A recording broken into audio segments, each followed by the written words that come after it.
Hi, I'm J. Rachel Edidin. And I'm Miles Stokes. And we're the hosts of Jay and Miles Explain the X-Men, a weekly podcast all about the ins, the outs, and the retcons of our favorite superhero soap opera. We're also the hosts of Jay and Miles Review the X-Men, which you're watching right now, where we talk about the X-books that come out each week. Now, if you're familiar with this series, you may be wondering why the name has changed. The podcast name is actually going to be changing tomorrow, March 4th. But we decided to jump the gun a little bit on the reviews today since that's easier. So, yes, indeed. Yeah.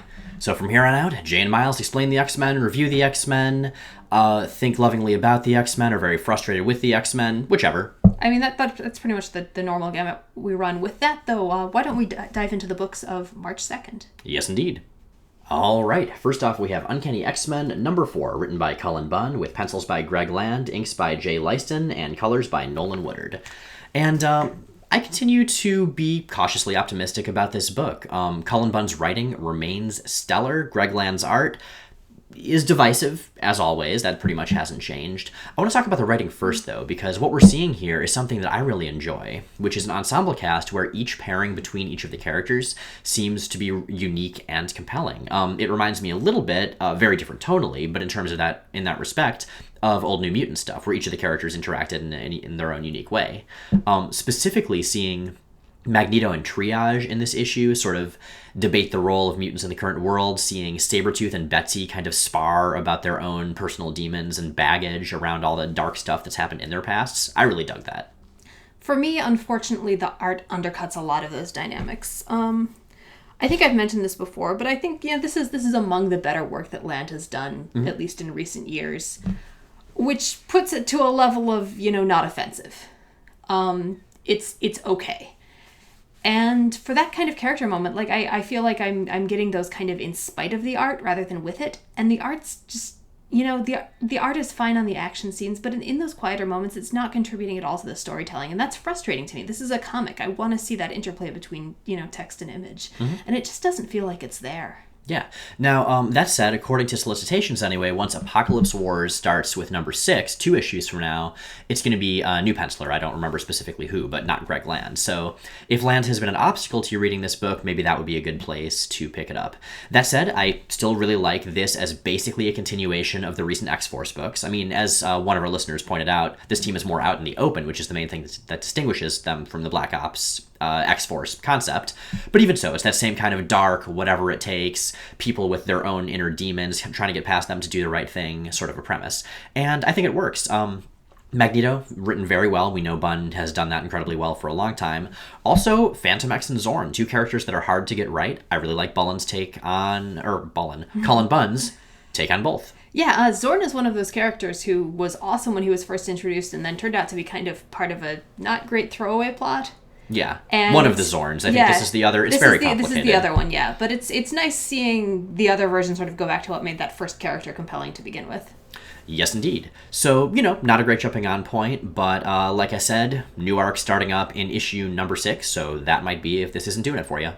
Our other book this week is Old Man Logan number 3, written by Jeff Lemire, with art by Andrea Sorrentino and colors by Marcello Maiolo. This series just keeps growing on me. I was lukewarm on issue 1. Issue 2 kind of caught my attention, and with issue 3, I'd put this solidly in the list of books that I'm actively enjoying at this point. Now, this is a book that follows an older, time-displaced Logan from a divergent timeline in which the supervillains basically got organized and wiped out the superheroes. He is back in the present, running around in Extraordinary X-Men as well, because you can't have a Wolverine who's only in one book. Mm-hmm. And going down the list and basically trying to wipe out his personal grocery list of villains who were instrumental in the uprising or against whom he has a personal vendetta. Yeah, very Kill Bill. This issue, he is joined by Hawkeye. Which is to say Kate Bishop Hawkeye. Yes, well, Hawkeye. Mm-hmm. Which makes for a really interesting dynamic. As you pointed out when we were talking about this earlier, Miles, this kind of echoes what All New Wolverine is doing in terms of just, juxtaposing this version of the character with a bunch of different pieces of the current Marvel Universe. And Kate Bishop is a really good pick for that, I think, because she's relatively, comparatively, compared to Logan Wolverine, new to Marvel. And she allows this book to explore a dynamic we've seen a lot with Logan and then subvert it. Exactly. What I like about this issue is that as it goes on, it becomes clearer and clearer that this is not the real past that will lead to Logan's future. Very Right. Rachel Summers in that regard, as he gradually realizes. But he's old and he's stubborn and won't accept it, and so he starts doing things that are more and more not okay, just really violent and stuff like that. Well, he's old and he's stubborn and he's lost everything. The only thing he's really got keeping him going at this point is the idea that he can get some kind of prevenge. Prevenge. I like that, yeah. Yeah. The other thing I love about bringing in Hawkeye is that Sorrentino and Maiolo make a lot of really deliberate nods to Aja's art and the style and storytelling that he developed in the first Matt Fraction Hawkeye series. Yeah, and she also makes a perfect foil for this Logan who is, gradually going off the deep end and doing stuff that's really not going to help anything and is only going to hurt things. Because as the reader starts to think, wait a minute, this isn't cool, Kate outright says it to Logan. I mean, she's always been a character whose one of her core traits is that she doesn't take crap, especially from the older, more experienced characters around her. I mean, that's a big part of Fraction's right there. Yeah, she's very much equal parts idealistic and pragmatic. Exactly. And so having her take that role with Logan and not drawing out the, oh, Logan, what are you doing? Before sort of lampshading it, before calling attention to it, I think is a really good story move and works well. I've mentioned before that I find Sorrentino's art to be kind of mannered sometimes. This issue for me crystallizes what makes it work, which is to have a more deliberately mannered style of storytelling.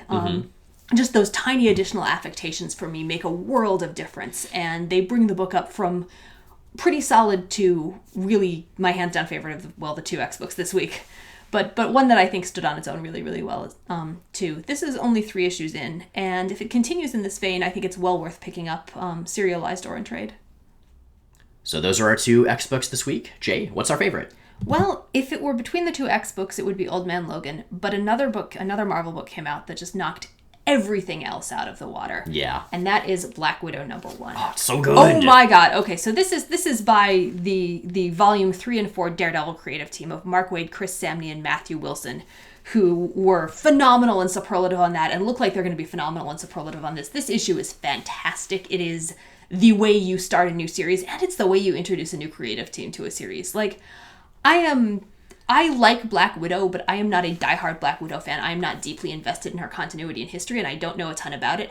I found this really accessible and really compelling. I want to know what happens next. I want to see what the creators are going to do with it. I really like the way this changes in tone and style and focus from the previous same creative team's work on another, one of my favorite titles of the last few years. And above all, I'm really, really hoping, fingers crossed, that what this is going to mean in combination with their last project is that we'll eventually get a double-sized issue, awesome retro team-up. Because the Daredevil Black Widow team-up years were great, and I want that back. Totally. I'm also impressed that this issue is literally one big action scene, and that's it. Yeah. And manages to be completely compelling and still seem like a total, enough bang for your buck, full issue.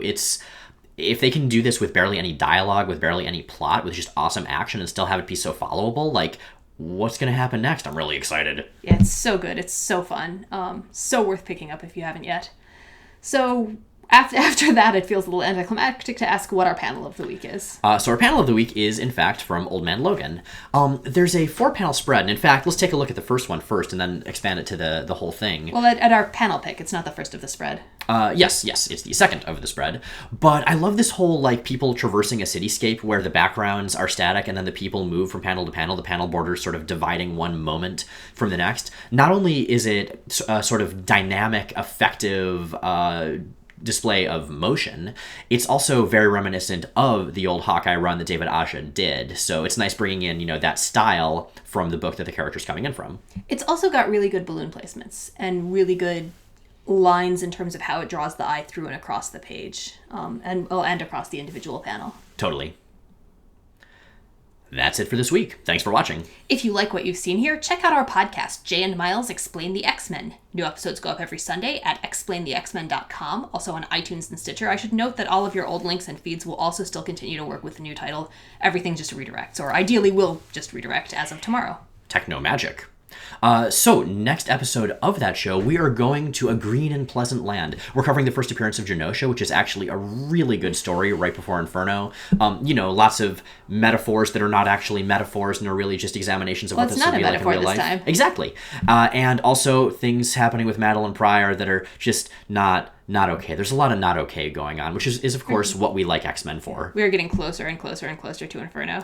Yes. That podcast, these video reviews, and everything you can find at explainthexmen.com, which includes companion posts, X-Men Evolution recaps, and much more, comes to you via our awesome Patreon subscribers. We are ad-free because of those folks. We're an entirely listener-supported project, and if you want to join the people who make it possible for us to keep doing this, you can do that at the link either above or below this video, depending on where you're watching it.